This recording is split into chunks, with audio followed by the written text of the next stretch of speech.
Guys, di ba sinabi ko na sa inyo na wag niyong tatangkilikin ang laruan na Labubo Dolls? Ngayon lumabas na yung katotohanan na talagang ang Labubo Dolls na ito ay sa demonyo talaga.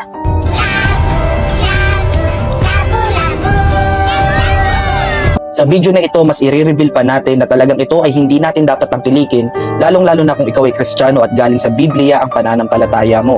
Medyo nabitin yung video natin ng una at hindi ko po nasabi sa inyo na ang gumawa ng Labubo Dolls na ito ay si Kasing Lung. Actually, itong si Kasing Lung, hindi lang Labubo Dolls pala ang kanyang ginawa. Meron pa siyang ibang mga laruan na ginawa, na mga monster dolls na ginawa. Andyan na nga po si Taikoko, Zimomo, Labubu, Spooky. At napansin ko lang sa mga laruan na ito, talagang nakakatakot yung mga itsura nila. At yung pinaka-cute lang or medyo hindi lang nakakatakot ng konti na itsura ay ang Labubu. So si Labubu doll ay isang monster elves or mga duwende. Ito yung kumakalat sa mga tao. At ngayon matutuklasan natin na ang leader pala ng mga Labubu dolls or mga Labubu elves na mga duwende ay si Zimomo. Sa atin pong pagre-research, natuklasan po natin sa IG account ni Kasing Lung si Zimomo. At makikita natin talagang demonyong-demonyo yung itsura ng Zimomo doll na ito. Meron pang tatak ng 666. In the book of Revelation chapter 13 verse 18, makikita po natin ang tatak ng halimaw na 666. So ang numerong ito po ay tatak ng demonyo. Ngayon mapapaisip ka, kung itong doll na si Zimomo ay leader ng mga Labubu, tapos may tatak ng 666 or tatak ng halimaw o ng demonyo, tapos leader pa ng mga demonyo, mapapaisip ka talaga na hindi kaya ito ay nagre-represent kay Satan, kay Satanas. Ngayon, meron pong isang video, ito pong si Kasing Lung na nakaupo, at habang siya po ay nakaupo, ito pong si Zimomo na leader ng mga demonyo, unti-unting lumalapit sa kanya.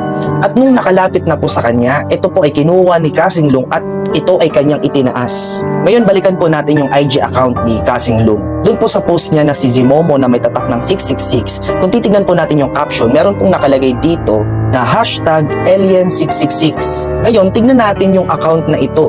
Ang account po netong Alien666 ay meron pong isang video na nakakapagtaka at nakakawindang. Isang karakter na may dalawang sungay na kulay pula. Nagsimula siyang baby tapos unti-unting lumalaki at makikita natin na itong karakter na ito ay biglang kinuha paakyat ng mga UFO or mga aliens. And look mga kapatid, tignan nyo po yung background ni Kasing Lung. Meron pong image na tila baga nagpapakita ng UFO at ito po ay nasa tuktok. So yung kulay pula na may dalawang sungay ay isa palang alien. Yung karakter na ito kumuha ng painting at tignan nyo yung mangyayari. Biglang lalabas si Zimomo. Zimomo na may tatak ng 666, may sungay kulay pula.